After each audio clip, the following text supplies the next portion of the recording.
Bueno, este otro ejercicio nos presenta algo distinto a los anteriores, porque acá aparece la función arcoseno, z igual a arcoseno de un argumento dividido una raíz cuadrada. La raíz cuadrada, bueno, ya sabemos más o menos cómo gestionarla. En realidad, más que menos, pero bueno. Vamos a recordar un poco acá lo que es la función y igual a seno de x. Esta y no es esta y, esta x no es esta x. Esto es algo genérico. Y en el caso de la función sinusoidal, recordamos muy bien que acá he dibujado un ciclo, pero no es que empiece acá y termine acá, pero siempre se va a mover entre menos 1 y 1. O sea que el argumento de la función arcoseno va a estar entre menos 1 y 1. O sea, el ángulo cuyo seno es... ¿Cuál es el ángulo cuyo seno es igual a 2? No existe. ¿Cuál es el ángulo cuyo seno es igual a 1,1? No existe. ¿Cuál es el ángulo o el arco cuyo seno es menos 3? No existe. Porque siempre el arco seno o el arco coseno de un argumento va a estar entre menos 1 y 1. Puede ser menos 1, puede ser menos raíz de 2 sobre 2, 0, raíz de 2 sobre 2, raíz de 3 sobre 2, 1. Entonces, y respecto al denominador, lo sabemos muy bien que tiene que ser el discriminante, como es una raíz de índice par, tiene que ser mayor o igual que 0. Pero por estar en el denominador, como ya lo vimos en el ejercicio anterior, vamos a desestimar, que acá yo lo estoy colocando, vamos a desestimar el igual a 0. Entonces vamos con la primera condición que está relacionada con el numerador. Esto significa que y sobre x al cuadrado, que es el argumento de la función seno a la menos 1, tiene que tiene que ser mayor o igual que menos 1, que sería este tramo, o puede ser menor o igual que más 1. O sea que acá tenemos una doble desigualdad. Es como si tuviésemos tres miembros, una doble desigualdad. Bueno, lo que tenemos que hacer acá es despejar y, o sea, encontrar función en su formato explícito. Para eso lo vamos a hacer como siempre. Recuerden que las reglas que rigen los pasajes de términos para las desigualdades son iguales a las igualdades. Por lo tanto, acá x al cuadrado, que está jugando de denominador o dividiendo, va a pasar a cada uno de los, en este caso del primer y del tercer miembro, va a pasar multiplicando. O sea, va a quedar menos 1 por x al cuadrado, que queda menos x al cuadrado, y acá va a quedar 1 por x al cuadrado, que en definitiva es x al cuadrado. Y hemos logrado tener la desigualdad, la doble desigualdad, en su formato explícito. Es decir, y tiene que ser mayor o igual que menos x al cuadrado, pero también tiene que ser menor o igual que x al cuadrado. Eso en cuanto se refiere a la primera condición ligada al numerador, que la identificamos con la letra A. La B, la opción B, no es la opción, sino que sería la segunda parte de la restricción, es que el argumento o el discriminante de la raíz tiene que ser mayor o igual que 0. Como ya dije, vamos a eliminar el igual a 0 porque algo dividido 0 no existe. Entonces nos va a quedar 1 menos x cuadrado menos y cuadrado mayor que 0. Si nosotros acá hacemos pasajes elementales de término, va a quedar x cuadrado más y cuadrado menor que 1.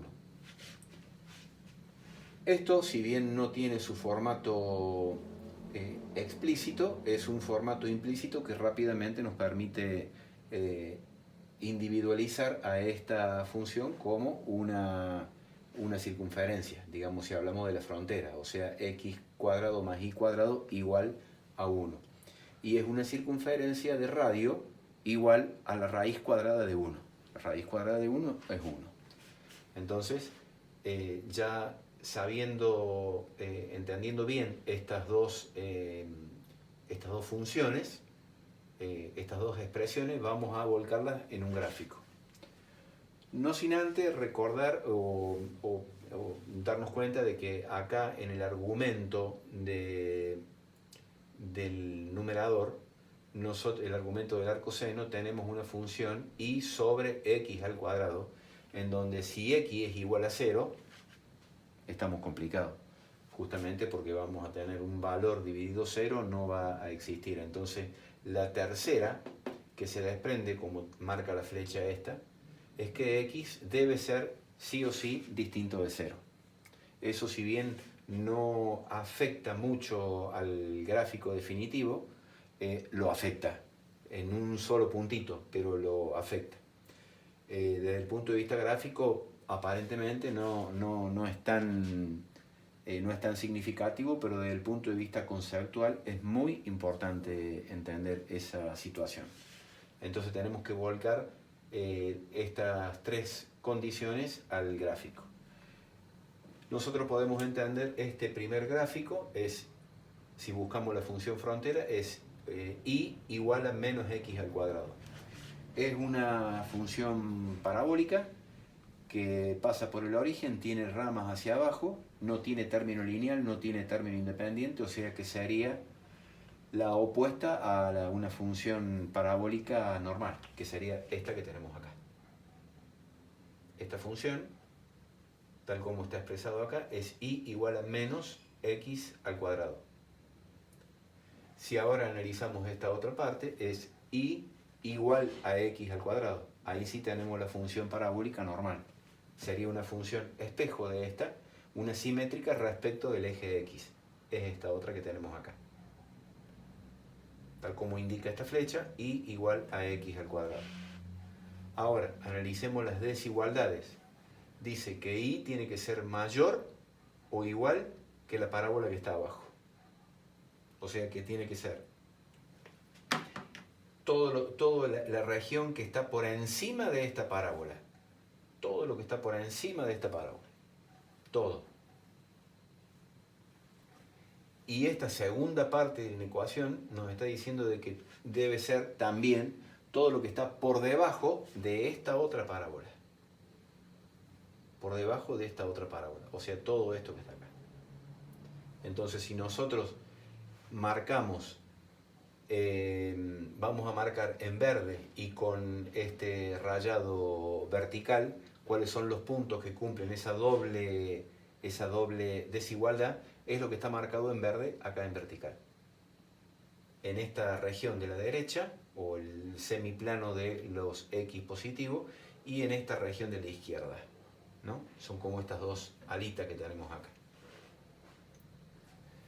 Esta segunda, que es x cuadrado más y cuadrado menor que 1, lo que voy a hacer es trazar la circunferencia en línea de puntos, porque no dice menor o igual, dice solamente menor. Entonces tiene que ser la línea de puntos.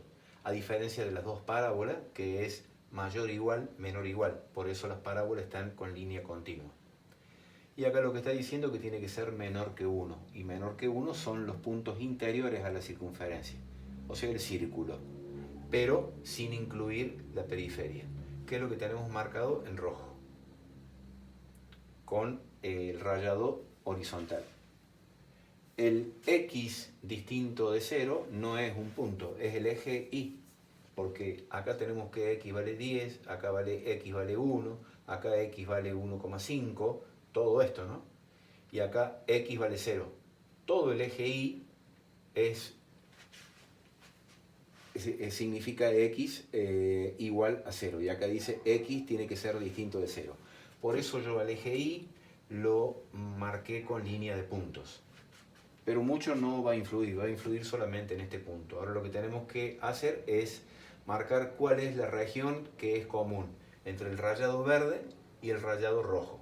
Entre el rayado verde y el rayado rojo son estas dos alitas chiquitas que quedan acá.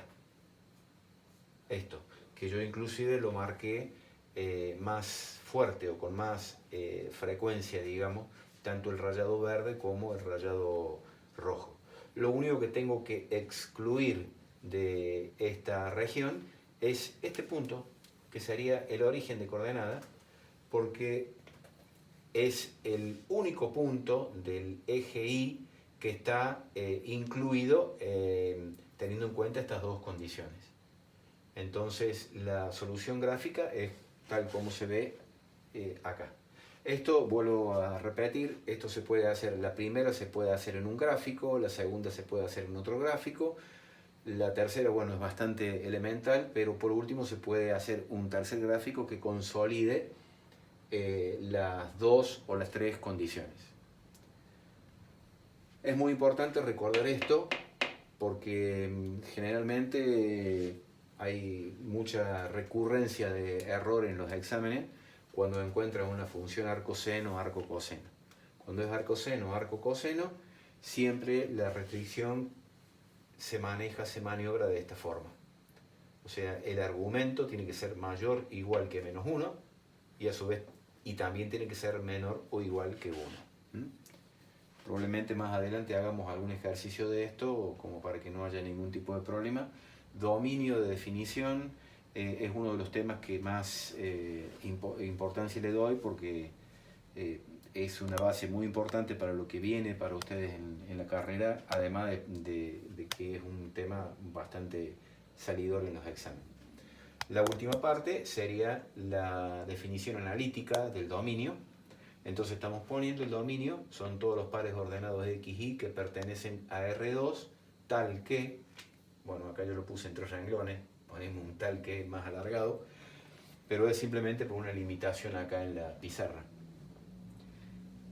Tal que, y bueno, elencan estas tres condiciones, o sea, esta primera, menos x cuadrado, mejor dicho, y mayor o igual menos x cuadrado menor o igual a x cuadrado, y x cuadrado más y cuadrado menor que 1, y x distinto de 0. O sea, tiene que cumplir simultáneamente esas tres condiciones.